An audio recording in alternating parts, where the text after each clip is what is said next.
Good morning and welcome to Today in LA. My name's Mike Amos. With us is Coach Scott Cross, the head basketball coach at Troy University, and good to have you here today, Coach. And of course, Boris Lee, my good buddy, and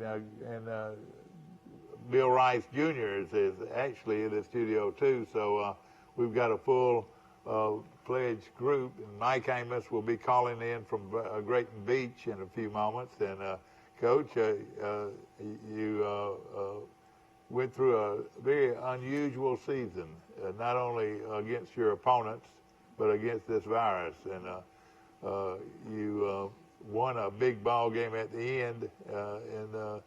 How do you feel about this year's team? Well, I think this was about establishing our culture.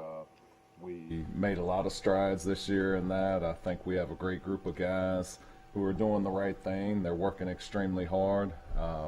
If you come by Trojan Arena at any time throughout the day, there's probably guys in the gym shooting, and so they worked exceptionally hard. We were very, very young, one of the youngest teams in the country this year. So it was a roller coaster. We had a lot of adversity that we had to face, but I was proud of our guys. I think we made some strides, and I like what we have going forward. Of course, here comes a call coming in right here. Good morning. You're on Today in LA. How you doing? Hi, morning.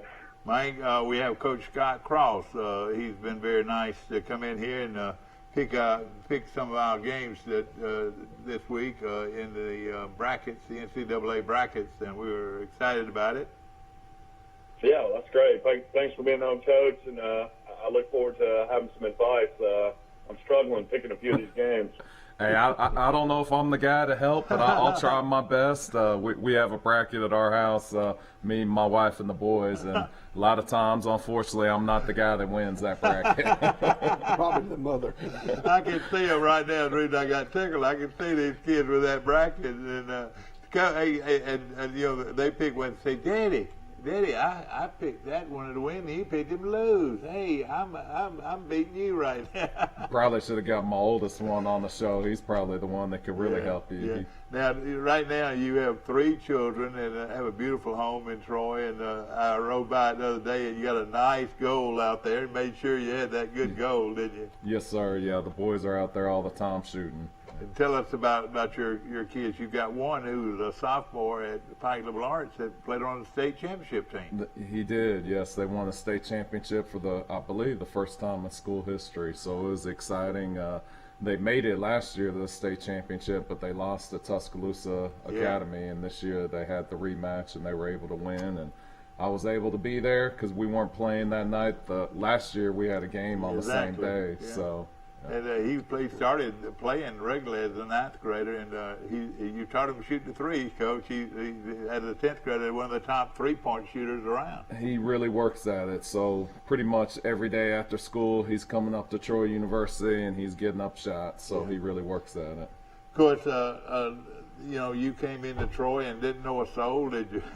No. You didn't know anybody, did you? I knew Coach Worley, from playing against him, but that was about it. I didn't know very many people. Coach Worley is a good friend of mine and a great addition. I mean, part of the people you kept and so forth. Coach, right now, you came in right at the end and won a big game against your old team. Tell us about it.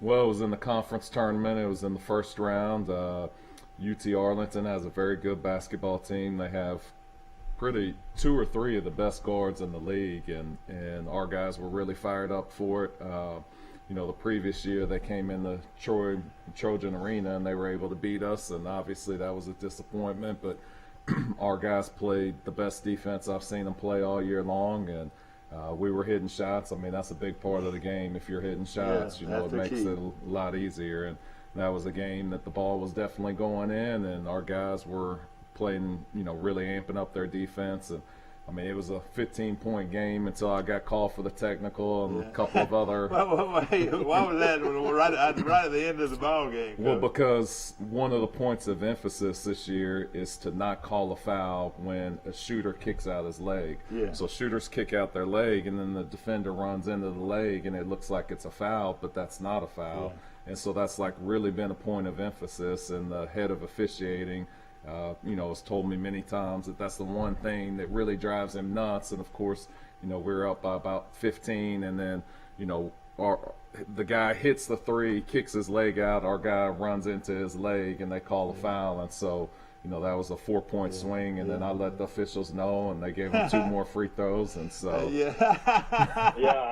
I'd never seen that in a game, Coach. The guy went to the line and made 5 straight free throws. Yeah, it was I just wanted to let them know. That alone turns the whole game around right there. It does. I mean, it was still out of reach, but, I wanted to let the officials know that, we weren't just going to be pushed over. So I don't think it helped, though. We didn't get any better calls but the next round. You went to Pensacola, made a lot of folks happy with that big win. And then, of course, the women were there.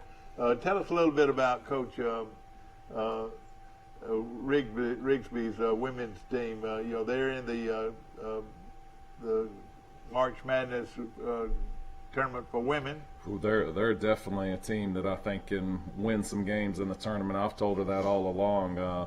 Her team is so athletic. They rebound extremely well. They play fast. I think they're the 3rd leading scoring team in the country. I mean, they can score the ball as good as anybody. I think they're a team that definitely can go in there and win some games. I'm surprised that they have them as a 15 seed. I thought they'd be a 12 or 13 seed, as good as I think they are. And of course, they drew Texas A&M 23-2 on the season, and that game's going to be played in Austin, Texas, the way it reads here. And that's coming up on the 22nd at 5 p.m. and the game's on ESPN2, which is a little good exposure for the women. It is great exposure. I know I'll be tuned in. Yeah. Something about her, like you mentioned, rebounding. I don't believe I've ever seen a team at any level just turn and rebound the basketball as good as they do and get the extra shot. It's amazing. They have 2 girls in there that I believe are 2 of the best rebounders in the Sun Belt, Alexis Dye and then Felmis. I'm not sure how to pronounce her last name, but they're amazing. At times I sit there and I watch them. I'm like, man, I wish we had a couple that could rebound like that. But they're impressive and they play really hard. That's gonna. We're talking about on the offensive and the defensive side, and the putback ability on the offensive side, and then not allowing the opposing team the ball but one shot on offense. So. To me, it is. I don't know how she coaches, but what she does right. Oh, absolutely. She's great at it, and definitely one of the best coaches I've ever been around. She told me one time. Hey, Coach, I was wondering, back to y'all scheduling this year. I know COVID affected everybody, but why did the Sun Belt? I mean, I guess it was a money reason why y'all only played the East and didn't play the West, because it seemed like to me, just watching some of the tournament games, that the East was a lot better than the West this year. Yeah, I think it was to limit your exposure to COVID. So they felt like if we played the East 4 times, there was less interaction, there was less travel, less time going to airports, and would just minimize the risk.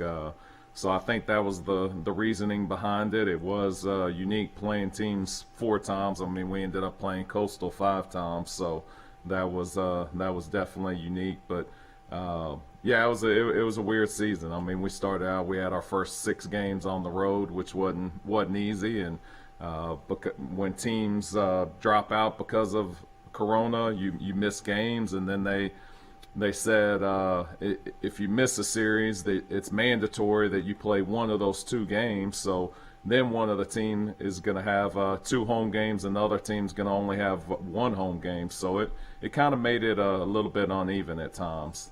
Are you losing many off your roster? I was watching. I saw when I went on the road. I guess I just took the Texas Tech game. I guess you and Coach Beard have a relationship when he was at Arkansas Little Rock, and I guess he was in Texas for years as well. But y'all took that game on just out of the blue, didn't you? And then you had to come back and play Auburn. Yes, we had our Wake Forest game canceled, and so we had a game available. I mean, at that point, you wanted to get your team as much exposure, as many games as possible to try and get them ready for the conference season. And they had one to come available, and they were offering us a very, lucrative guarantee that could help our athletic department out. So we decided to take the game.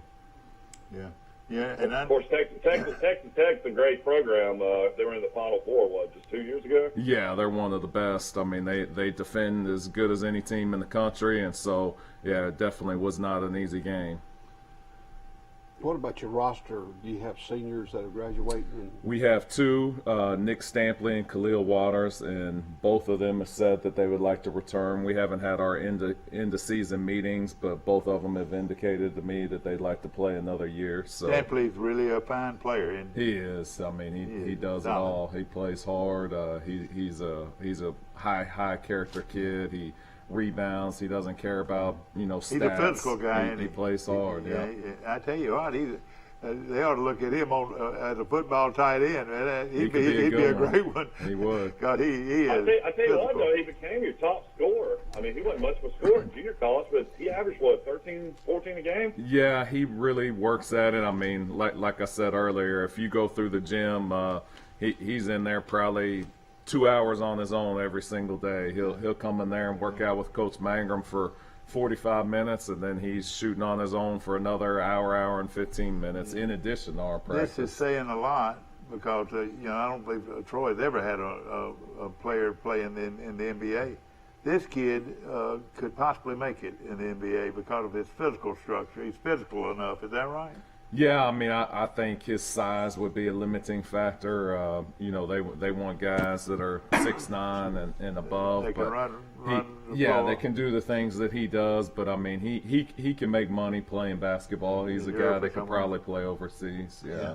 And what about Miles, the kid out of Robert E. Lee? You had to be happy with him. Out of all the freshmen, you had the best freshman signing class I'd ever seen at Troy by far. Yeah. He really is a guy you can build around, I think. He is. In fact, I've coached a lot of really good point guards, and he's up there at the top as one of the best that I've ever coached. The game comes so easy to him. We run a pick-and-roll offense, and it's a little bit like football being a quarterback. Like, timing is huge. You have to know the reads.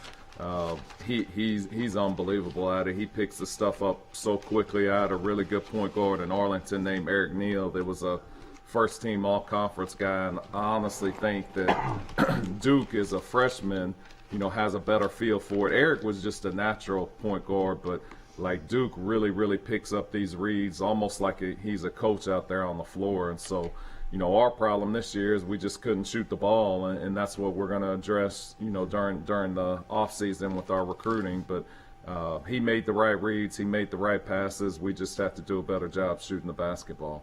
Coach, what happened to your kid from Lanier that was the first 4-star that y'all had ever recruited, or Troy had ever recruited? Was he hurt all year? He was hurt.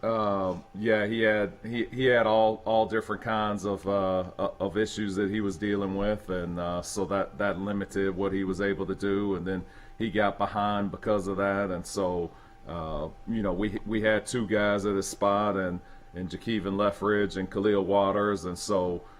He was able to play the last 2 games of the season. It just, he missed so much time and so much practice time. Is he a kid that can help you on down the line?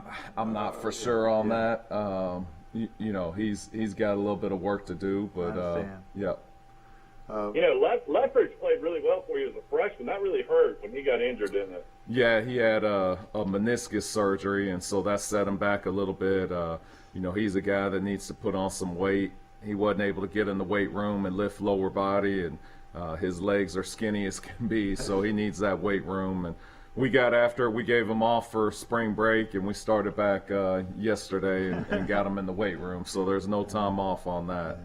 Well, of course, it's exciting times right now for the NCAA championships. We'll get started this weekend, and they've got 4 teams, Coach, and I would love to be one of these teams, play-in teams. One of them is Norfolk State going up against your Appalachian State of the Sun Belt, Coach, and this game's going to be played in Indianapolis. And what do you think? Well, I think App State's going to win, but you never know. I mean, it's the NCAA tournament time. Whoever's ready to play and knocking down shots is probably going to win. But that's one thing about App State. They have 3 really, really talented shooters on their team. All right, there's your bracket over there, Coach. So you can just pull it over there to you, Okay. whatever I can best see. way you can see I it. mean, Coach, you beat App State 3 out of 4, and they're in the NCAA tournament. So what's that tell you about the Sun Belt overall as a league? Well, I think, a lot of it is based upon matchups, and the one thing about App State is they don't vary the way that they defend you, which, gives a lot of teams trouble. It makes them a little bit tougher, but, with our offense, our offense is kind of designed for the way that they play defense. What really hurt us was, teams went to a diamond and one against us, and so they would sit their big man at the rim, and then they'd kind of be in a zone, and then they would take away a guy like Desmond Williams or, Cam Woods when he was playing, and they would just face guard them and keep them from shooting, and then they would dare the rest of our guys to shoot. And so that was what really hurt us. But App State always played man-to-man. They would hard hedge ball screens, and then Duke would just use the ball screen, and then he'd take it off, and then he'd come back and use it again. And so he was able to pick them apart a little bit, and so I think that's why we had success against them. Of course, back with recruiting before we get going on this, by the COVID-19 rules, these kids can come back and play again. They can. Which is unreal. How do you recruit and have that kind of situation? Well, the NCAA allows you to oversign by however many seniors you have, so it can be a real advantage, maybe even a disadvantage, depending on how you look at it. I mean, sometimes having 18, 19 scholarship guys could be bad for team chemistry, but like for us, we have 2, Nick Stampley and Khalil Water, so as long as they're returning, you could actually sign 2 more guys. That's right. But what that hurts is down the road, that's going to hurt your recruiting, because you're going to eventually have to get back to 13 scholarships. No, I agree. But this next year is going to be like no other year with that many scholarship players on your roster. Yeah, it definitely is going to be unique for sure. All right, now we're going to get going. First of all, we're going to hit this Final Four here. Are you like App State? I like App State. And Forrest, who do you like here? Have you got a bracket, Rice? All right. I'll take App State. All right, App State. Michigan's playing, and this is going to be a heck of a game. It's a late game Thursday night from Indianapolis. I'm going to be able to see these games. No, I won't be able to see these. But I'm going to the tournament. But you've got Michigan State and UCLA. Boy, 2 tremendous programs. I mean, I can't pull it. Tom Izzo, March. I mean, he's at his best. So I have to go with Michigan State there. He's a good one. I like Michigan State too. Far too. Izzo. Yeah. Izzo. He's a great one. Coach, when you were at TCU with Jamie Dixon, Jamie Dixon was the leading candidate for the UCLA job, and he played at UCLA.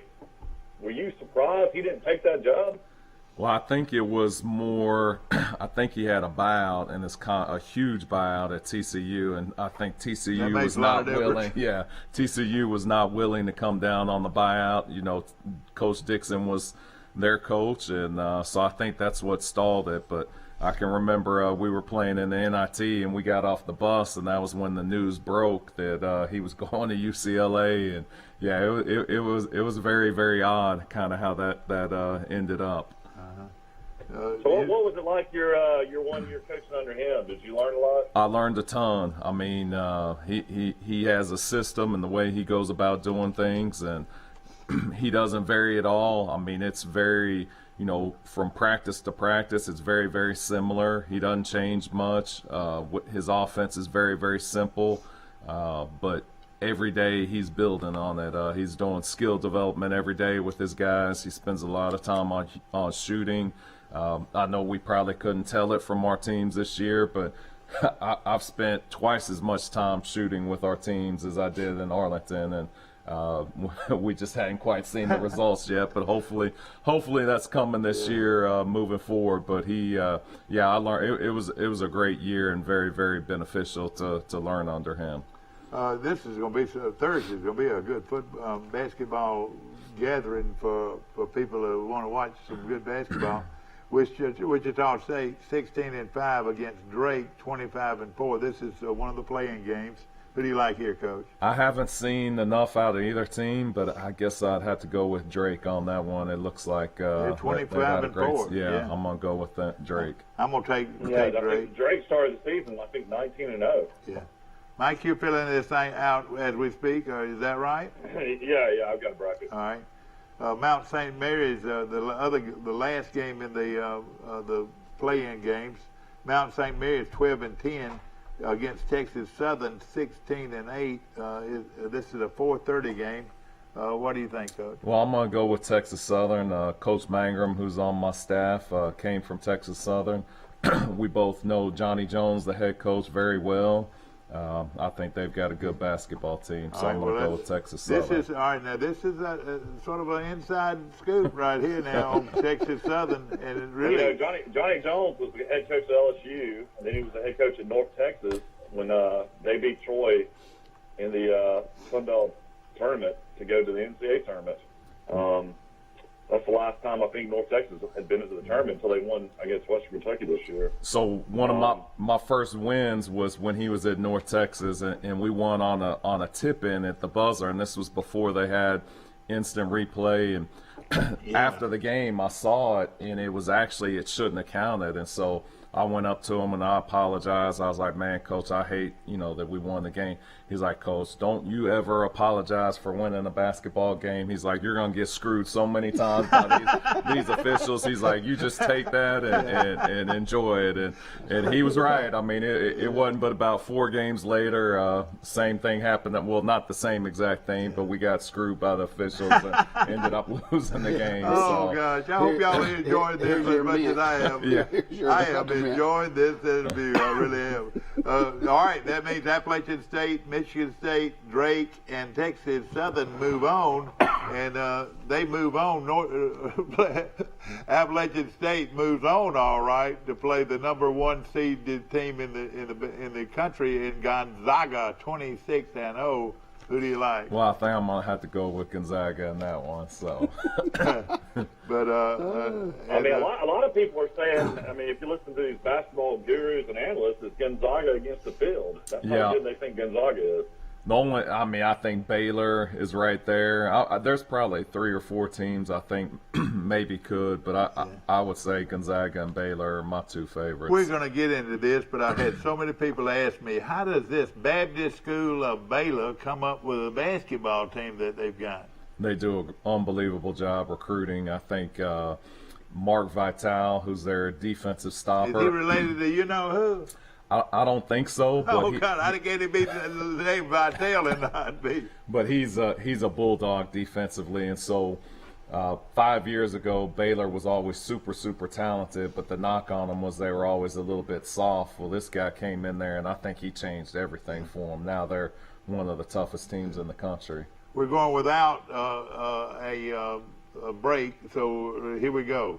All right, Oklahoma now is a pretty good number 2 team in that against Missouri. What do you think, Coach? I think I'm going to go with OU in that one. All right, OU will battle. Will they be battling Gonzaga early? I don't think so. I know, but it could though very easily be a matchup in it. Yeah.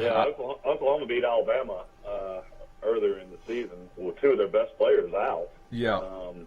But then it seemed like Oklahoma State became the best team in the state with their great scorer, Cunningham. And I had the opportunity to recruit Cade when I was at TCU. We had him on campus, and he comes from an unbelievable family, one of the greatest, highest character kids I've ever been around. So my family roots like crazy for him. Yeah. Isn't this wonderful? It's wonderful to get this inside scoop. He's the number 1 pick in the draft, isn't he? I think so. All right. Hey, you got a guru on that other line, Coach. You better be prepared. I see. I wish he'd studied in school like he studied that. What are you talking about? I got a degree from Troy State University. There you go. Is. I'm proud of it, too. I sure am. Okay, Coach. Creighton and I believe it's Oklahoma and Missouri is going to be a pretty good game. And everybody likes Oklahoma. Is that right? Yep. I do. Okay, you see Santa Barbara 22-4, and Virginia 18-5. I think they're Creighton there. Excuse me, Creighton 20-8, and Santa Barbara 22-4. Be careful with these California teams, Coach. I'm looking almost like upset here. What do you think? I could maybe see that. I know Creighton's dealing with some issues. With the coach got in a little bit of trouble there, making some comments.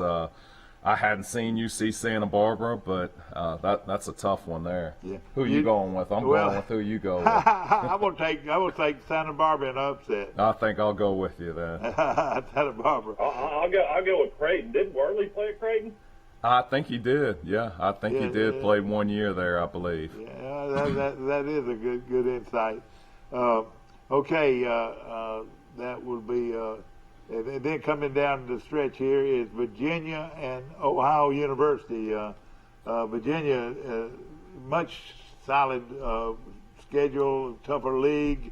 Who do you like here, Coach? I think I'm going to go with Virginia. I think their defense will just be a little too much. And then, of course, you've got Southern Cal 21 and you got Southern Cal 22-7 against Wichita State. Drake winner. Yeah. And that will be the Drake winner, and we like Drake. So who do you like here? Southern Cal against. I think I might go with Drake again on that one in the upset. All right, Coach, you're telling us some stuff about Drake, and I'm gonna go with Drake since you went with Drake. All right.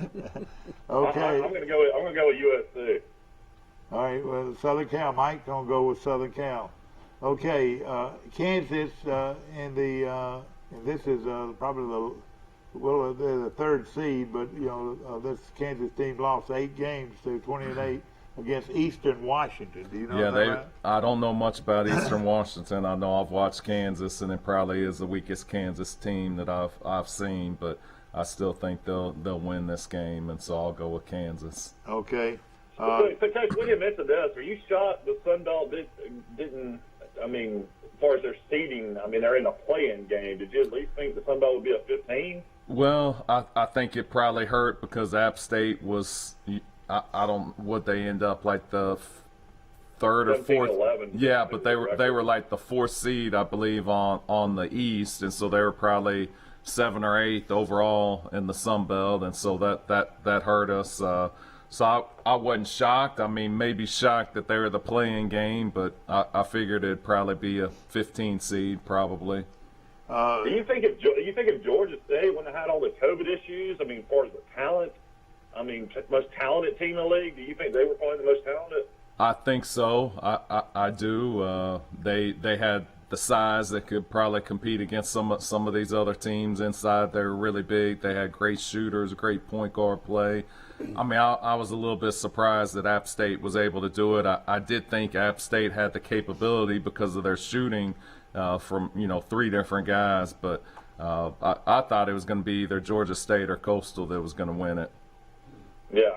And Georgia Southern, South Alabama's loading up for next year. Yeah, they've signed some really good guys. Yep, they do a great job in the transfer market. All right, what's your opinion on that? I mean, would you rather bring in a junior college guy, or would you rather bring in a grad transfer? I would rather bring in a grad transfer, but they're hard to get. Everybody in the country wants those grad transfers, and so you usually a lot of times you've either recruited them previously and you have a relationship with them, and that's how you get them, or the location based upon. Like when I was in the Dallas-Fort Worth area, it was a little easier to get transfers because so many kids come out of the Dallas-Fort Worth area, go off to school, and then when they're not happy, they want to kind of come back to the area. So usually either location or you have a relationship with the kid prior to him transferring. Let's get back to these brackets now. Oregon against VCU. VCU's a team that plays well in the tournament. I think I'm going to go with Oregon in that one. All right, he likes Oregon. I'm going to take Oregon. All right, who do you like, Lee? I'll take Oregon, too. I'll take the Buckaroos. All right, there we go. All right, Coach, here we go. We're moving on down the line here. We've got Michigan going up against, we got Iowa 21-8 against Grand Canyon. Iowa's a pretty good team, Coach, in the Big Ten. They are good. I think Grand Canyon's good as well, but I think I'll go with Iowa. Okay, all right. I've never even heard of Grand Canyon. What conference are they in? They're in the WAC. It's an unbelievable atmosphere at their games. I mean, they sell it out, and Bryce Drew just got the job there. He's in his first year, and he does a great job. Yeah, Valparaiso. He used to play against Troy, Coach. You know, Troy used to be in the same conference. Oh, wow. That's right. All right, getting started in the other bracket, we've got Michigan going up against Mount St. Mary's. Michigan, one of the top teams in the country. I'll go with Michigan. That's easy. Yeah, Michigan here. All right, LSU. Let me know something for us. I got it. I'm marking it. Just go ahead. All right, okay, we've got everybody thinks this could be an upset. A lot of people are calling for LSU 18-9 going against St. Bonnie, Coach, out of the Big East, 16-4. I think I'll go with St. Bonaventure as well in this one. St. Bonnie to upset LSU. So St. Bonnie. LSU's probably got 3 first-round picks with Smart, Watford, and then their great shooter Thomas. One of those kids out of Mountain Brook, Coach, at LSU. Trendon Watford's from Mountain Brook. We had him on an official visit at TCU as well. Yeah. All right, Colorado. He's 6'9", and he's kind of a guy that can do it all, except maybe shoot the 3. But he's gonna be a first-round pick. Yeah. I'll take LSU. Okay, Colorado and Georgetown, and Coach, the coach at Georgetown's a pretty well-known name. Yeah, I'm going to go with Colorado on that one, I believe. All right, Colorado to beat Georgetown. So Colorado, I was sort of stay that way myself. All right, Florida State going up against North Carolina Greensboro, Coach. I'll go with Florida State. I think their size and their defense will be a little bit too much. Coach, they've got a shot. To Leonard Hamilton, that's only a 2.5-hour drive. The same drive from Tallahassee as it is Tuscaloosa, and start playing Florida State every year. Yeah, that would be a very tough game. They're year in and year out one of the best defensive teams in the country. So he's really a great teacher of defense. He is. Okay, BYU going up against Michigan State and the UCLA winner, and we won't know that until Coach. Who do you I'm going with Michigan State again. Woo! Yep. Michigan State. I'm gonna take BYU, Coach. I'm gonna jump the other side. I'm gonna go with BYU. We're just friends with the BYU athletic director. Yeah, we are friends. You've been on this show. Okay, Texas against Abilene Christian. Texas, Coach, Abilene Christian, 23-4. They are good. So I watched them play 3 or 4 times this year. They're really, really good. I think they could upset Texas, but I'm going to go with Texas. I think Texas has a really talented team. Okay. Yeah, we're talking to a guy that actually beat Texas at Texas when you were at Arlington. Shaka Smarts turned the program around to a Texas. He's done a great job. They're one of my favorite teams to watch, and they've got some players and they play really hard. All right, but that's when you grow up in Texas and you went at Texas, that had to be a pretty good night. That was a great night. Okay, looking at Connecticut, UConn going up against Maryland. Maryland under guy I know pretty well. Who do you like? Yeah, Mark Trojan used to be the head coach of Jacksonville State. He used to be at Jack State. Wow. I don't know. I hadn't really seen either one on that. That's a flip of a coin there. So I don't know. I'm gonna go with Trojan. I'm gonna take Maryland. I think I probably would too. I'm taking UConn. You take UConn. This is not girls basketball. This is boys basketball. If it was girls basketball, I'd take the other side. You don't remember a guy named Jim Calhoun? He won a few. Yeah, I do. Yeah, exactly. He's under. Here we go. Alabama 24-6. Alabama and Iona and Rick Pitino. I'll go with Alabama there. They've had a great year. Okay, but they got to shoot. They got to shoot the 3 now. I reckon when you go out and you're cold from a 3-point line, anybody can beat you, can't they? Yeah, absolutely. If you rely on it. Do you ever watch Alabama play? I mean, Oates has done an unbelievable job in his second year. He has done a great job. I've watched them a couple times, not a ton, but yeah, I think they'll win this game. Up top, we got. It all comes down to their guard play. To me, Shackelford and Quinterly, the Villanova transfer, he's just been lights out down the stretch. And Herb Jones is All SEC Defensive Player of the Year. He's Offensive Player of the Year, even though he averages 11 a game. Yeah. So he's just a difference maker. He can guard whoever on the floor, and that's a big factor when a 6'8" guy can even guard a guard. Coach, I'll be there at that game in person. That's Can you going to be a believe that? fun one. Can you believe Yeah. I'll be in Indianapolis, Indiana? I'll be there on Friday. You're gonna go to Hinkle Fieldhouse, Dad, where the movie Hoosiers was filmed on Butler's campus. It's a great place. Said. Yeah, it's a great place. That's something we're gonna be able to see that. Did y'all ever play Butler, Coach? At all? No, but during one of the Final Fours, there was a 3-on-3 basketball tournament that I played in, and so that was a great experience. I mean, that is one of the best arenas that I've been in. You'll really enjoy that. That's great.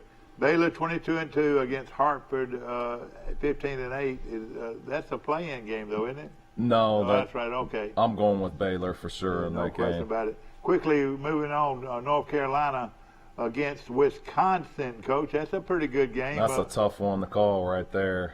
I think I'm going to go with Wisconsin, but I don't know. And of course, I'm gonna take. We got to take one of them. You got to go with North Carolina. Your son-in-law's parents both went to North Carolina. Yeah, I'll take North Carolina because my son-in-law will be rooting for them. Okay, Villanova and Winthrop, and now let me tell you, Winthrop has been good over the years, Coach.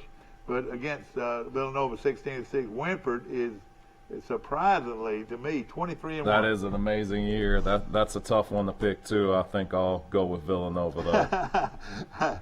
Okay, Villanova. Is Jay Wright the best dressed coach in college basketball? I would probably say he's got to be the best or one of the best for sure. He looks like your movie star, Mike. What's his name? George Clooney. Yeah, he does look like him. Yeah. So, Coach, what's the deal with wardrobes now? Coaches don't have to dress up anymore, do they? Yeah, they said because of Corona, and it was actually kind of nice, to be honest, to be able to wear running shoes on the sideline and coach a little bit more free. So yeah, I enjoyed it this year. Ladies and gentlemen, if you don't catch this interview this morning, watch it this afternoon. Did you have to wear the mask throughout the game? Or We did. That was mandated by the conference as well as the NCAA. Okay, everybody took Villanova, and rightfully so. They ended up losing 6 games. They were supposed to be better than that. Purdue 18-9 going up against North Texas 17-9. You know a little bit about this team, don't you? Yeah, North Texas is really good. I've watched them a couple of times. I think they could pull the upset, but I think I'll go with Purdue. He goes with Purdue. They got a guard named Hamlet from Memphis, Tennessee. That's really good. I watched them beat Western Kentucky. We had him on a visit here at Troy. I thought we were going to get him, and did you really? Yeah, wow. They had recruited him the first time through when he was coming out of junior college the first time, and he felt loyal to them. And but yeah, I thought we were going to get him. It broke my heart when he picked North Texas. Okay, Texas Tech, another team that you're very familiar with, playing Wichita State. Utah State. My bad, Utah State. Should be a pretty good game here, Coach. Yeah, I'll have to go with Tech in that one as well with their defense, even though I think that's going to be a great game. So Texas Tech and Utah State. Arkansas 22-6, Coach, against Colgate 14-1. I'll go with Arkansas there. Arkansas here now, but these teams from the East are pretty tough. Big East are pretty tough. Florida and Virginia Tech, Coach. Who do you like there? I'm going with Virginia Tech in that one. And Virginia for Tech. The upset. Oh, really? It is an upset, Coach. And boy, Florida had their great player. He got hurt, or not got hurt, but had the heart attack pretty much on the court. And thank goodness he survived. And I think that kind of really hurt Florida starting the season. They started playing better with Mann, who transferred, I think, from Michigan. And they won at West Virginia. I watched that game. They've got some talent. I mean, they're the type of team that can make a run. But I'm going to go Florida. I think they're going to beat Virginia Tech. Okay, Ohio State against Oral Roberts. Ohio State 21-9. Oral Roberts 16-10. Take Ohio State? Yes, sir. Okay, Illinois against Drexel. Illinois is 23-6, and Drexel to 12-7. Illinois should have no problem here. I'll go with Illinois.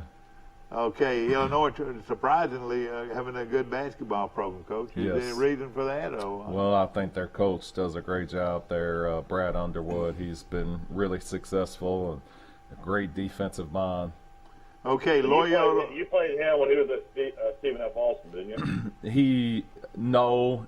We never played him during that time, but I we talked quite a bit. I went to one of his practices and, definitely, admired the way he coached his basketball team. Okay, Yeah, he went to Austin, then he went to Illinois, he went to Oklahoma State, and then Yes. he went to Illinois. Yeah. Okay. here's one that could be scary. Loyola Chicago, 24-4. Georgia Tech, 17-8. Coach. That's another great game. Josh Pastner's done an unbelievable job with Georgia Tech. Loyola's one of the best defensive teams in the country. I got to go with defense, so I'll go Loyola. Oh boy, I'm gonna take Tech, Coach. They played in the Final Four, 3 years ago? Yes. And you take Loyola, so we missed each other Their there. head coach coached at Little Rock with Wimp Sanderson, because Wimp and Barry used to have him on the show a lot. I'd listen to him in Birmingham. Yep. He does a great job. Okay, Tennessee, the Tennessee Vols, Rocky Top, 18-8, going up against Oregon State, 17-12. I'll go Tennessee there. All right, UT all the way. All right, Oklahoma State going up against Liberty, 23-5, going up against Oklahoma State, 20-8. Liberty's won one of those games before, but I think I'm going Oklahoma State there as well. Kate Cunningham. Mike, what were you Yeah, telling? Liberty beat North Alabama, I guess, in their conference championship game, or maybe I think UNA. Y'all played at UNA. That's one of Troy's old rivalries Yes. this year, and had a great win. Yep. They're gonna be good, don't you think? Y'all gonna start scheduling more UNA home and home? I think so. Anybody local makes sense for us. So we definitely would like to schedule regionally if we can. They, like you said, let me tell you, they're in a basketball country. That's at North Alabama has a lot of good basketball Yeah, players. there are. coming out of there. Okay, here we go. Here we got Oklahoma. All right, who y'all take? Oklahoma State. Yes, sir. Oklahoma State. Okay.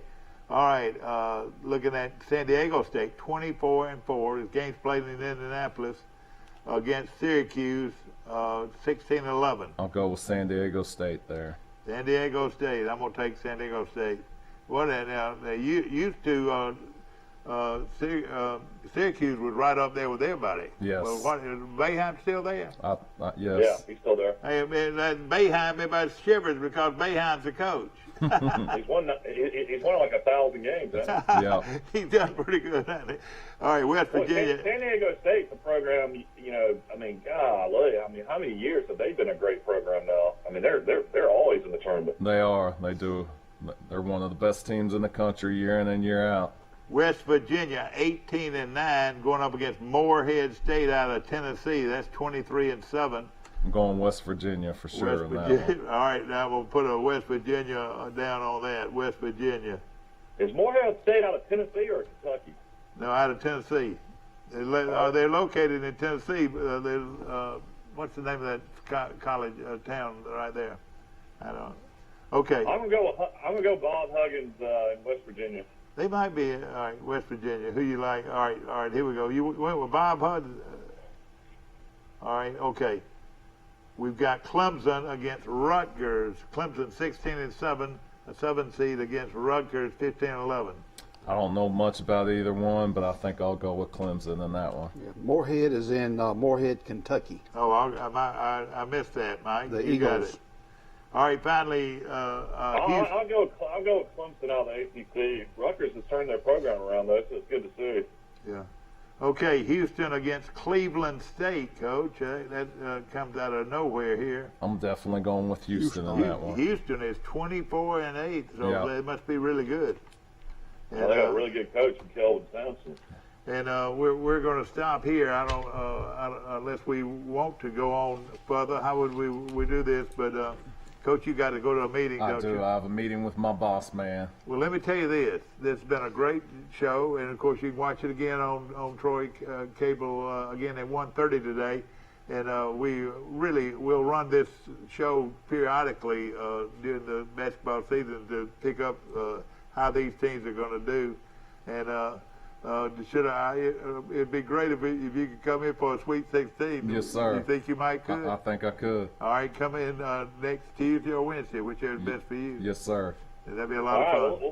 We'll see how Coach does here. This will be exciting. Yeah, it's going to be It's fun. going to be fun. 2 of the best days of the year, It's for going to sure. be fun, and we do appreciate you Thank coming. you very much. We do. Appreciate it. Nice to meet you. And we'll be back right after this.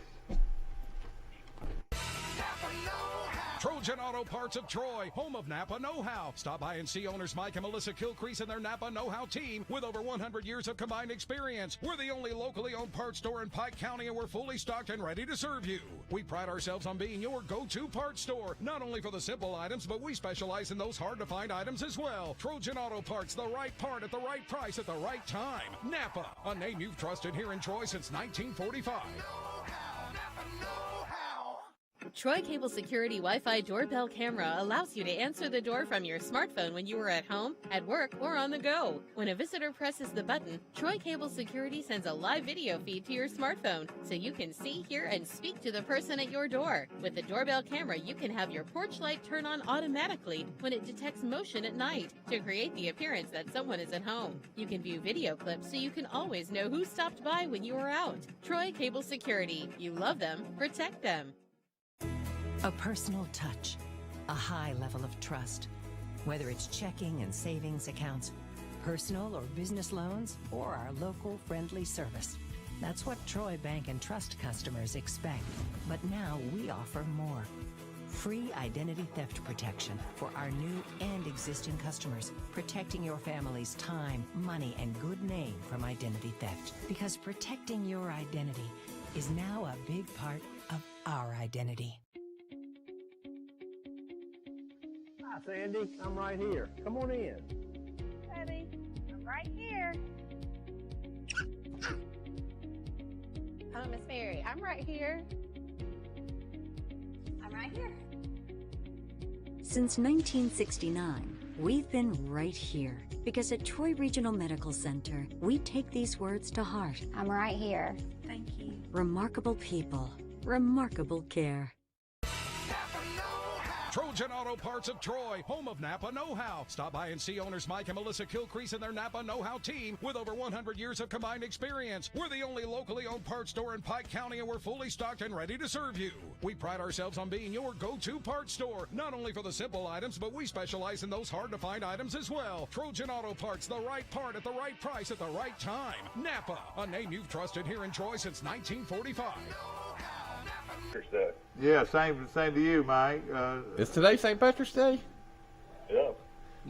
Oh, you know who was fired up about that? It's my little 5-year-old, Jack Rice. He calls it Green Day or Clover Day, and he was excited about dressing up in his green today at school, but you know they canceled school because of inclement weather.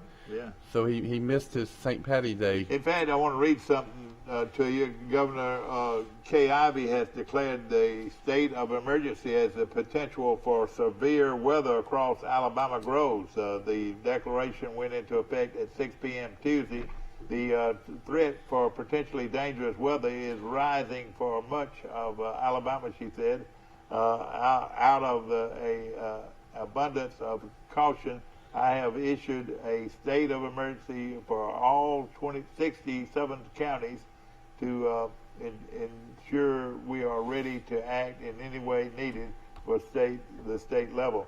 Projections are showing that this will likely be widespread event with some of the most severe weather anticipated late Wednesday night into early Thursday. All right, late Wednesday night to early Thursday.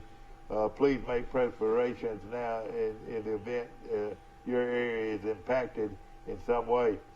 I will continue to keep an eye on the system and encourage every Alabamian to do the same. So your kids get one day, and it looks like they could go into Thursday. Well, they told them that school will start at 10 a.m. on Thursday, so it won't start at the usual time. So it'll just be a short day on Thursday. and then Friday, and then it's spring break. So I mean, the students and the teachers they got it made. One that, of course, we're on spring break right now in Walton County where we live. Yeah, Troy City and Pike Liberal Arts will be on spring break next week. Yeah, okay. Go ahead and give it to your report right here. Oh, well, a little bit in high school baseball. Goshen's high school's 5-1. They defeated Delville 20-4 yesterday. Oh boy! They'll host Highland home this Friday. Pike Liberal Arts baseball, I believe, will travel to Pensacola to play Pensacola Catholic this weekend, and their softball team will be in the Macon East tournament Thursday, Friday, and Saturday. Troy baseball will host Georgia Southern this weekend. Good series, and hopefully we'll have good weather. We're 8-8, and one thing about Georgia Southern I wanted to mention, I mentioned it to you earlier. Georgia Southern has played Tennessee 3 times to open up the season, and they were all close. They're going to play Georgia twice. Georgia Southern, their game with Georgia Tech was canceled. They'll play Clemson, and they'll play Oklahoma in a 3-game set. So Georgia Southern has a pretty strong baseball schedule. And the Sun Belt tournament will be in Montgomery May the 25th through May the 30th for the Sun Belt Conference Championship in baseball. Is they going to play it at Riverwalk Stadium? Yes. Wow. Now the softball team this weekend will be at Georgia State. Our softball team, Troy University's 19-5. Georgia State is 12-8. They'll play Friday, Saturday, and Sunday. And the Sun Belt Conference softball tournament championships will be held at Troy University this year. Wow. May 12th through 15th. That'll be a big deal very big for the hotels. Yeah. And I can't see Forrest. I can't see y'all. Is Forrest ball-headed yet, or is that not happening? That's Friday. That will be Friday. Okay. Call me Buzz. Was it raining too hard last night, Dad, for Alabama and Troy to play? Yeah, I tell you what, you got to hand it to Alabama. They stayed almost to 6 o'clock before they finally called it off. But I really was impressed with the Alabama coach. They came in here on Monday and spent the night Monday, and out at the hotel courtyard. Here. Yeah, the courtyard. And then practice came out on the practice field Monday, Monday afternoon and practiced, and then on Tuesday yesterday they practiced in the morning and came on when we went back to the hotel, came on yesterday afternoon ready to play. They tried to and he stayed there to 6 o'clock before they got in the bus and drove back to Tuscaloosa. They said they're going to try to reschedule that game. What a waste of time. I know it. I thought that game got canceled early yesterday. Yeah. We're gonna have some fun. They really drove and spent a night in a hotel from Tuscaloosa. They sure did. They sure did. That's what you call money. That's what the money people could do. They can come to Troy and actually practice all day, and then come in. Well, that was good of Troy to let them use the facilities and practice. Oh yeah, it was, and I'm sure Troy was tickled that they stayed with them, and hopefully they'll reschedule that game. But I don't know. I've got some fun here. We got some fun coming up right here on salaries, and today I want to read out a little bit something to you about salaries.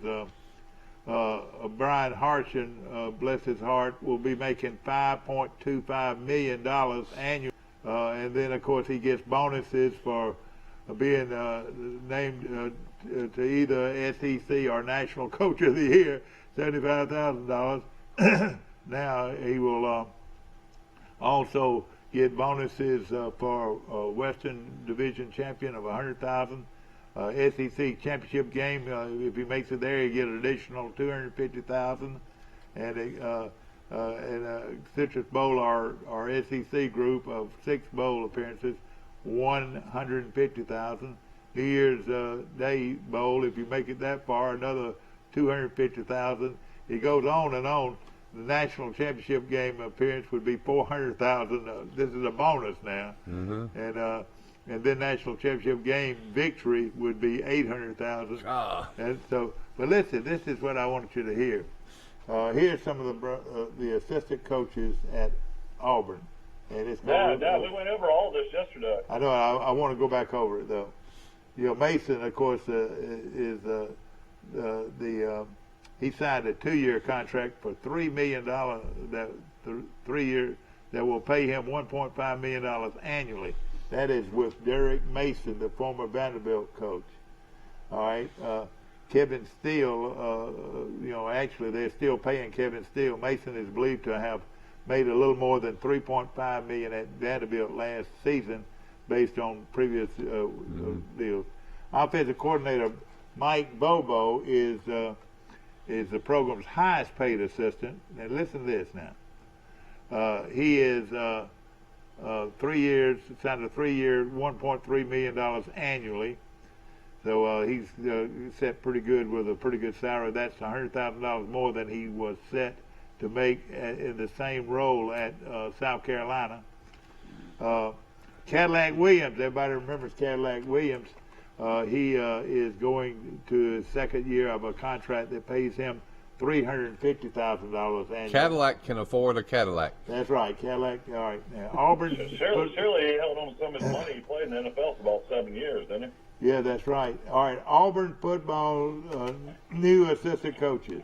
Wide receivers coach, coach right here at Troy University for the last 6 or 7 years, Cornelius Williams. He gets a sort of a increase in salary. 2 years contract for $600,000. That's $300,000 annually. Pretty good salary increase for that young man, and more power to him. I'm looking at offensive line coach Will Friend. He signed a 2-year, $1.4 million. So Will Friend makes $700,000 annually. He was a former offensive lineman at Alabama. That's right, sure was. And I was just going to move in here. I wanted to say this: a cornerbacks coach, a local youngster from right here in Troy, Zach Etheridge, signs a 2-year, $630,000 contract. That's $315,000 annually. So that will sort of give you an indication of this young man will be making a pretty good living. And I bet the assistant coaches get some kind of bonuses if they, Oh, they do, yeah. Win bowl games or conference. They also get vehicles and everything else. Yeah. Malzahn, paid his staff real good, but I'm thinking that Harrison is really done well for his coaches. Yeah.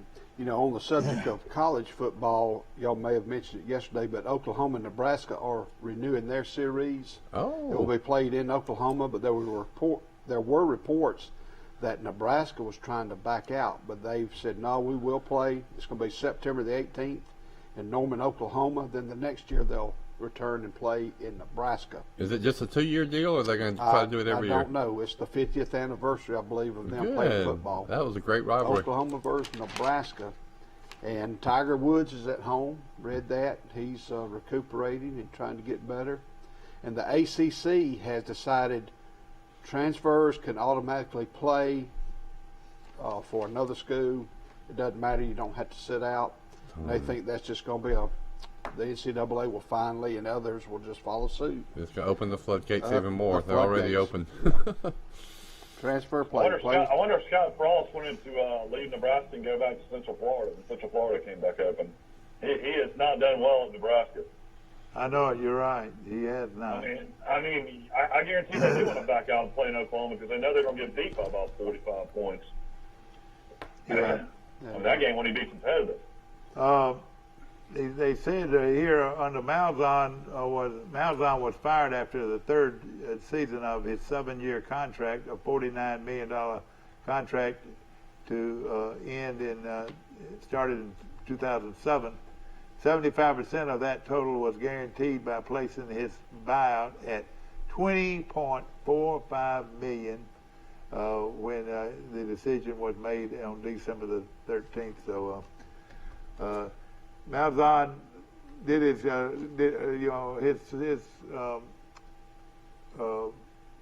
staff were highly paid, and Harrison He's done the same way. You know, I wonder if how they can keep continuing to pay these salaries with the economic struggles that athletic departments are going through. I think at some point you're going to see these huge salaries go down. But, you know, you got a lot of 28, 29-year-old kids making $350,000 a year to coach a position. And like Mike said, they get all these other perks, too. This is, I mean, let's put it this way. There ain't many lawyers and doctors in any town in Alabama that make $315,000. And our young coach leaving Troy coaching Auburn. Like you say, power to him. 2-year contract. Guaranteed $600,000, I would think. The highest paid people in the state are football coaches. Football coaches, not head coaches, assistant coaches. Well, I'll do this. I'll say this. I'll pay for everybody's lunch at Sisters, because I'm going to say this. Malzahn's going to win way more games than Harsin his first year. Then you think Auburn's going to have a tough year? Yes. Well, I mean, I just think Malzahn's going to win probably 9 or 10 games at Central Florida, and Harsin, they go 6-6. I think will be good. Yeah. Harsin's contract, 6 years, $31 million. So that's pretty good living for him, isn't it? Yeah. And I imagine he was only going to make 1.9 at Boise, I think. Yeah. Well, I would say if you make $31 million guaranteed, I mean, shouldn't you be set for life? Yeah. Can't you? If you just got 2 or 3 people you're taking care of, shouldn't $31 million set you up for at least 30 years? Mike, say that again, please? What, about Malzahn? Yeah. I said I guarantee that Malzahn will win more games than Harsin in his first year. Yeah. I've got their schedule for Central Florida. They open up with. Let's look at that schedule, then look at Auburn's schedule. Okay. You got Boise State. Toss up. Well, it depends what the game is played. If it's in Florida, I'll take Central Florida. It's in Florida. Boise State. I like Central Florida. Mm-hmm. Then Bethune. Boise State's got a new coach too. Bethune-Cookman. Win. At Louisville. I like Satterfield as the coach. I'll take Louisville. At Navy. I like Central Florida. East Carolina. At home. Central Florida. At Cincinnati.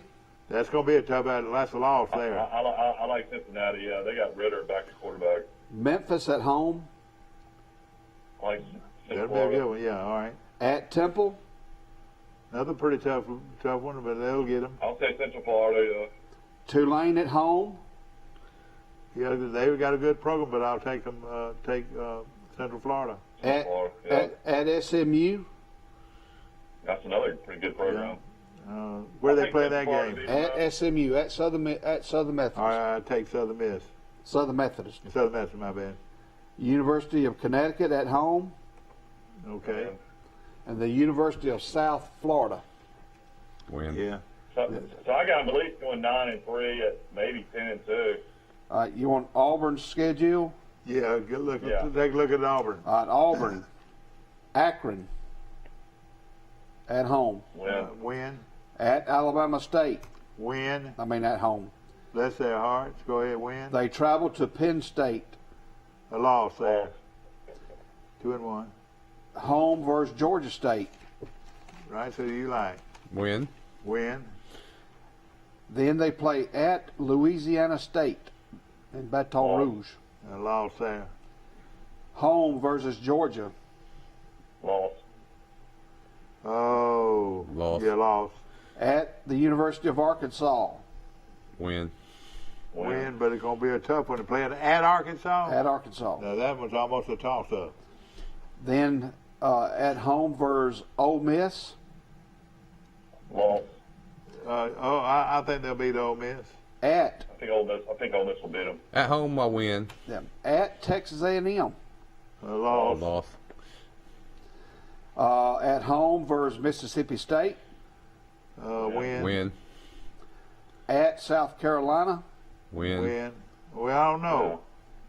At South take a loss there. Last year, but I don't know. We'll take loss. And then they play Alabama at home. All right, loss. That's why that. I got them going 7-5. Yeah, that's probably about what I want them had them going, about 7-5. But you never can tell. This guy might be a coaching guru. You know, he might be something. Might be Terry Bowden. Yeah. Yeah. It's all about momentum. Well, he built a program. I believe he might be Pat Dye, who you want him to be. The change, toughens you up, and seemed like Boise State was always good and always tough. So, man, I wouldn't be surprised. But it might take him more than 1 year to do it. But I think he's gonna be fine.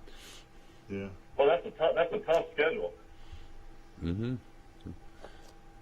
Well, SEC is always going to be super tough, and then you add Penn State, that makes it that's a tough game. Yeah. Georgia opens up. Penn State started playing really well at the end of the season last year. Yeah. Georgia opens up versus Clemson in Charlotte, North Carolina. Then they play. Great one. Then they play UAB at home. Who does? That's Georgia. Yeah.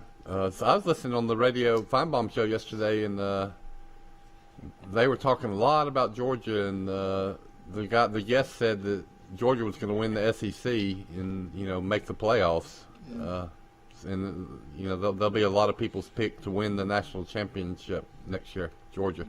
Yeah, and of course we've got a lot going on with the Final Four, not the Final Four, the Sweet 16, and you'll hear those two words. March Madness. When do you get on the road, man? You get on the road Friday after the show? I'm gonna go. Yep. And hey, yeah, my driver will meet me in Birmingham, and I'll be off to the races. And that's gonna be a lot of walking for you, man. What do you think about that? Why do you say it's a lot of walking? I mean, you're gonna have to walk around to get through that arena, aren't you? Oh yeah, but I can do that. I think. I look forward to it. What time does Alabama play on Saturday? Do we know? 2:55.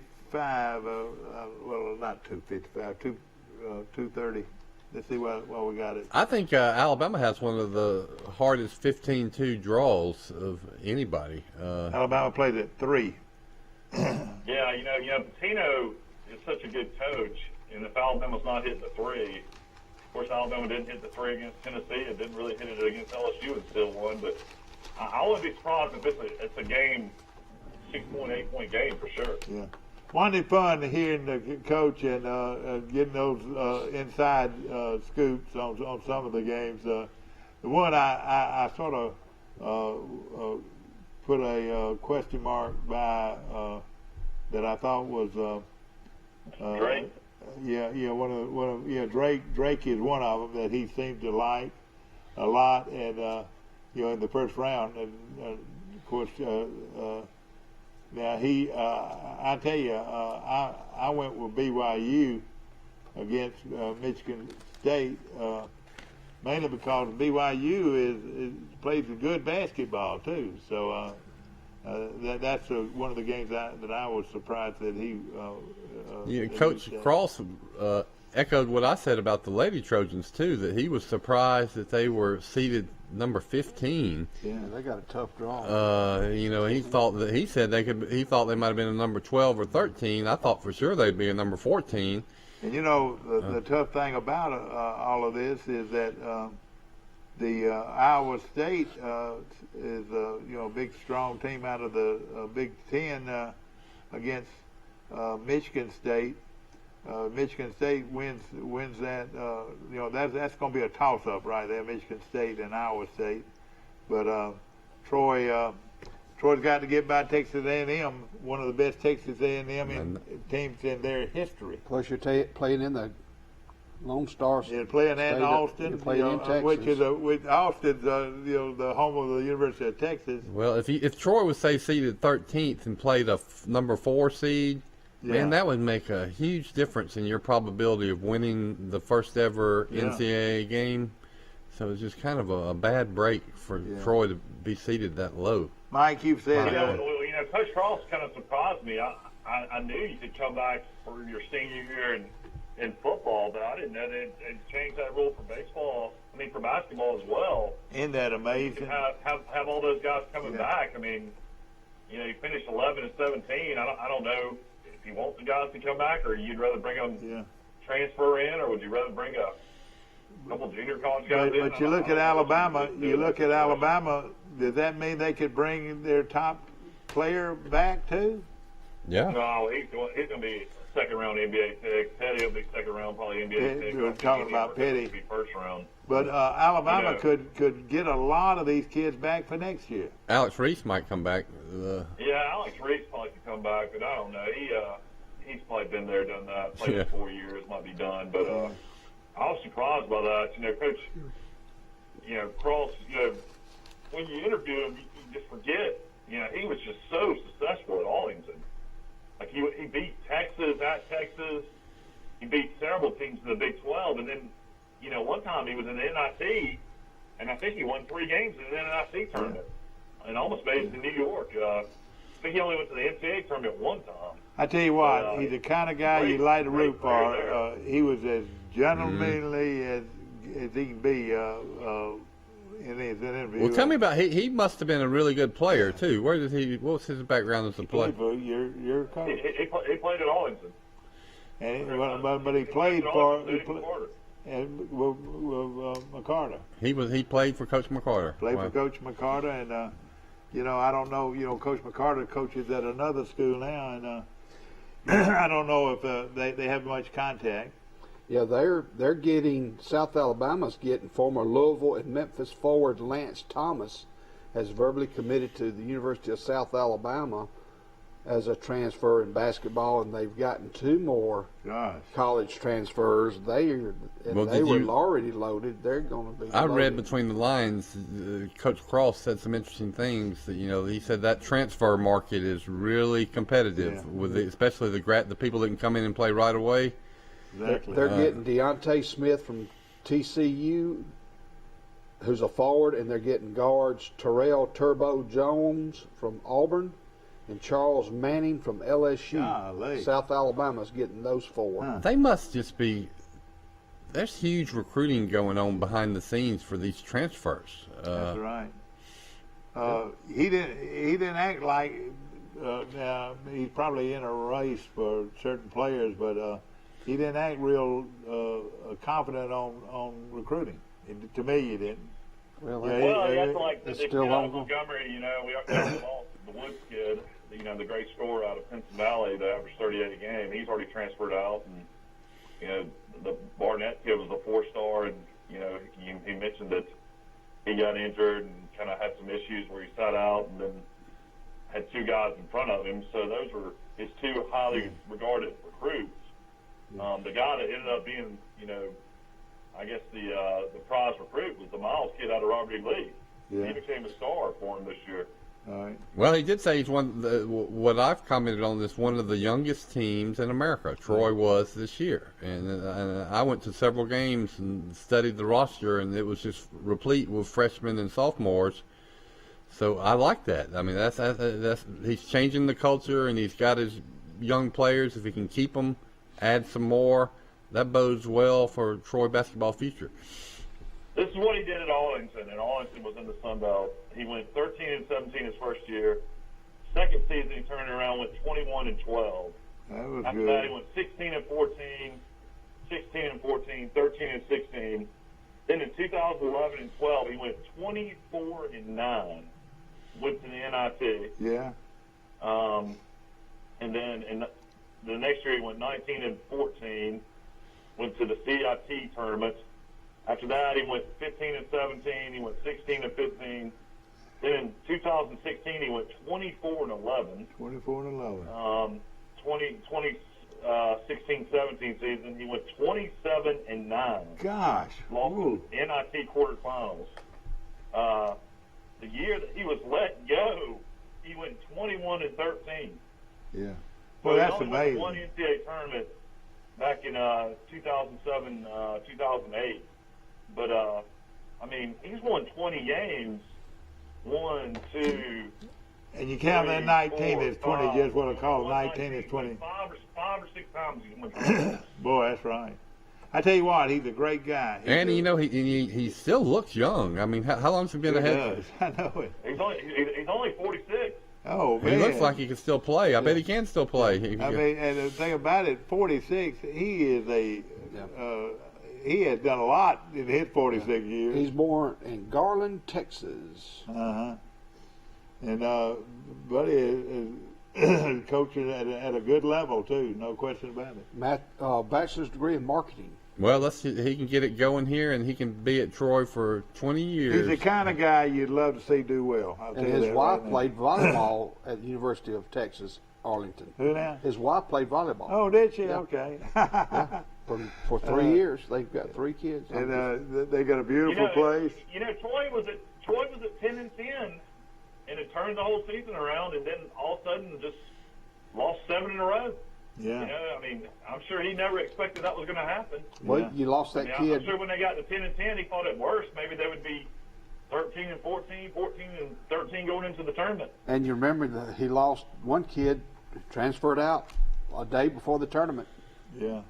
And well, that was the Woods kid. The kid, it'll be interesting to see where he wants to watch that man. I'm wondering if all this transfer and this it's gonna kill sports. I think it is too. I mean, I can't. It's hard to keep up with the players and identify with them, and there's so many trends in college athletics that I think are long term detrimental to the sport. Right now, in a few weeks, everybody will be through with their spring practice. And then the market is the other kids get on the market. If they weren't running first or third or second that's team, right. You're right. They said, "I want to go where I can play," and then they'll go get on the what do you call it? The transfer portal. The transfer portal. Hey, Mike, it's going to be ridiculous. Well, especially with the people that can come back for an extra year. You know, the teams that are always successful have the last I guys on their team. They conform to the team concept.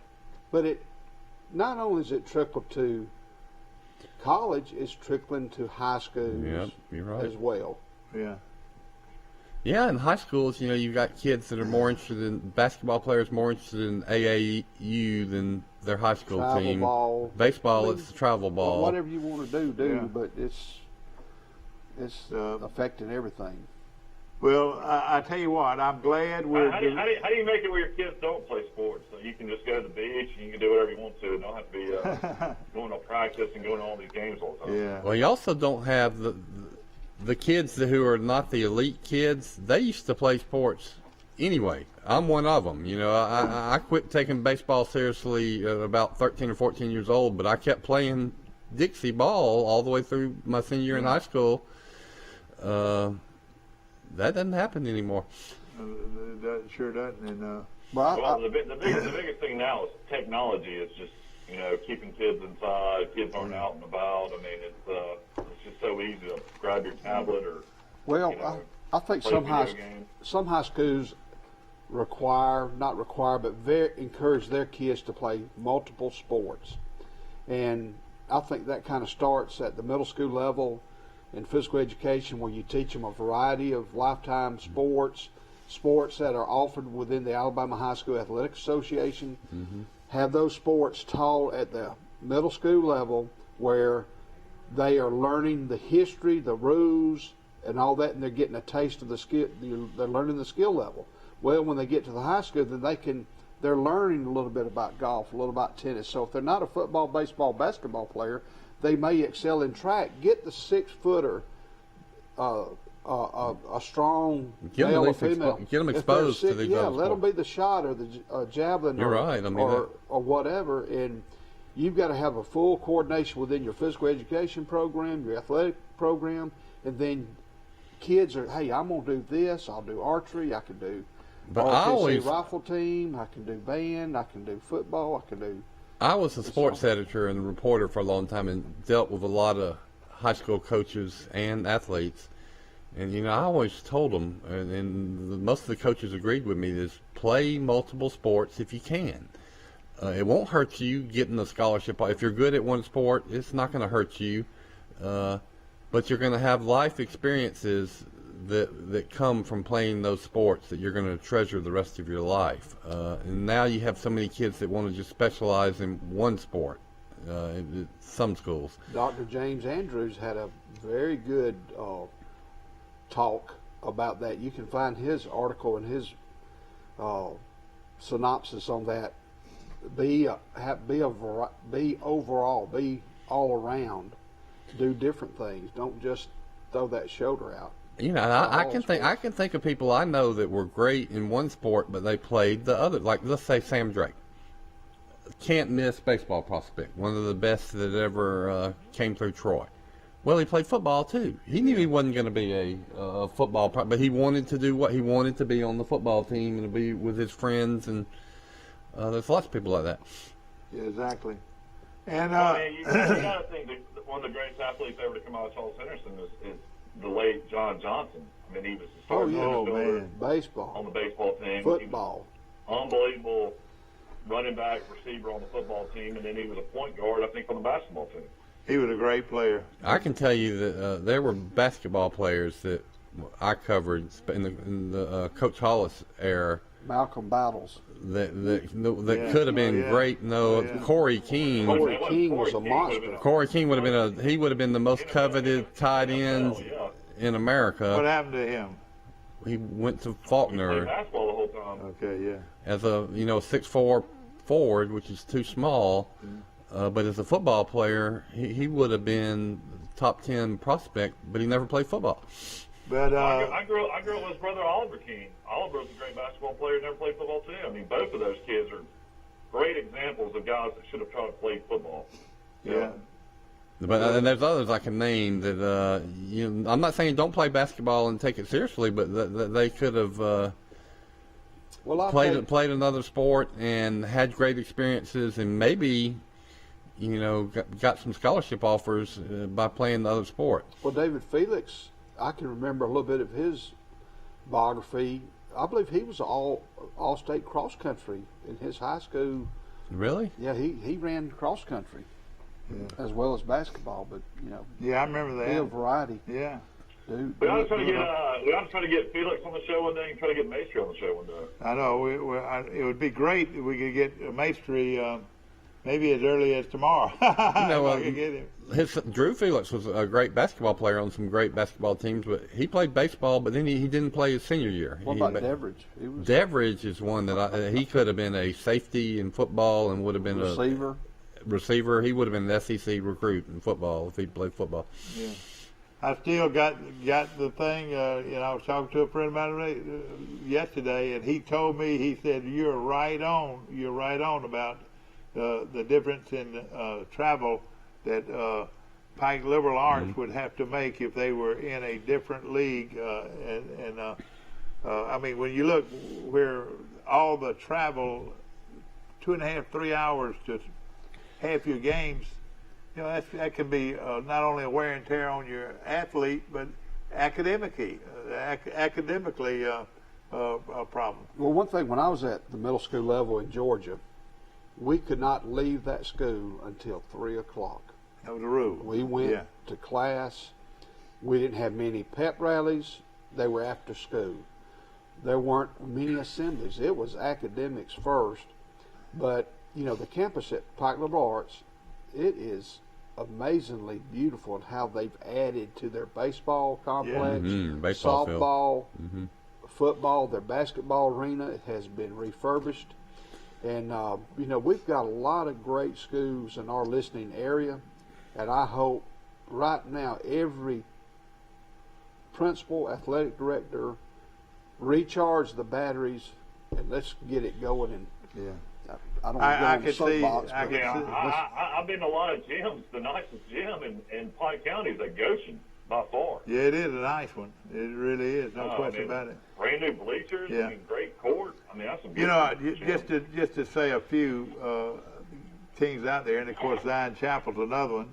But look, I'm making sense here. I promise you. If they would get in a public school schedule, they could play Goshen, Arrington, Providence Christian, Long or Skipperville, the Catholic, Luverne, Luverne, Brantley, Zion Chapel, the Northside Methodist, I mean, these are all within 50 miles of each other and less than that. Oh, Well, Dad, you know what this sounds like? Sounds like a no-brainer. It does sound like a no-brainer.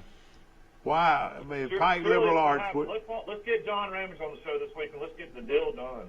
I tell you what. Do you agree? You're an educator. Well, you know, I love where you have smaller schools in this area. I mean, I'll take Crenshaw Christian Academy and Pike Liberal Arts, Goshen. Those were when I was at Goshen, we lost Coach Whitman. We didn't have a head football coach for a long period of time, so we lost kids who lost interest in sports, especially football. We had some kids transfer out. Well, I almost transferred out, but my principal talked me into staying. But what schools do, say Pike Liberal Arts and CCA, you've got cheerleaders, volleyball teams, golf teams, baseball. You've got more people involved in athletics now. If you just had one school, you see what I'm saying? It allows those kind of things. You know, I did some research on this story I did on the Pike Liberal Arts winning their first basketball state championship, but I counted up all the athletes that played all three sports. And I counted up all the athletes who have now been state champions in any one of those sports. 4 of them were on 3 of the teams, 12 were on 2, and then I think the football team had about 40 or 50 that were just on the football team. But there are, I think there's over 60 Pike Liberal Arts students who could have a state championship ring. That's 60 boys. Think about that now. That's 60 boys that are playing sports at a small school in 10th, 11th, and 12th grade that are on sports teams. That's impressive to me, Mike. Yeah. Well, and look where they have to go to win their games. They got to go to Tuscaloosa. They got to go to Birmingham. They got to go to Selma. They got to go to Lee Scott. They got to go to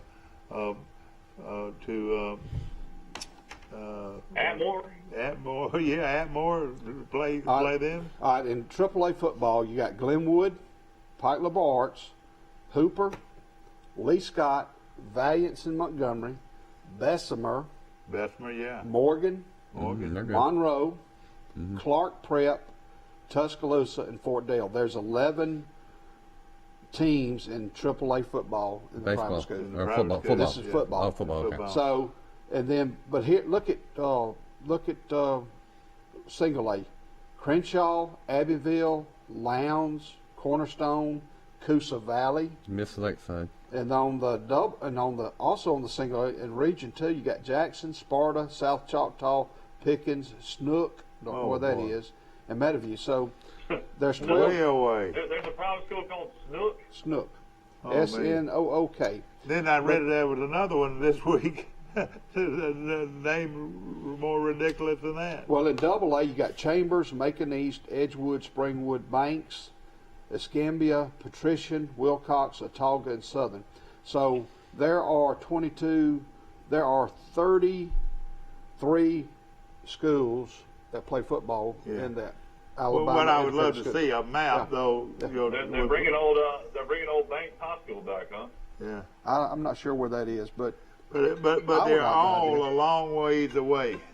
Yeah. Here's somebody calling me this morning. I don't know who. You just go ahead and close out the show, man. We're done.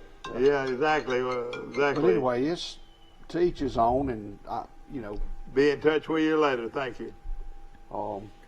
It will be interesting to watch, but I am sure that people are talking about it, and it could happen. So if it does happen, it'll be a big deal. I'll say that. Yeah. Well, and I'm not trying to. I'm being realistic here. If just you're looking at the mileage that they have to go to play a game in the independent schools compared to right down the road at Harrington and Long and Skipperville and all these Zion Chapel and Brantley and. How far are those folks? Hey, I'm getting my hair cut Friday. Okay. Raymond Ledford's going to 7 o'clock. Cut me off, shave me. Y'all. Look forward to it. Look forward to it.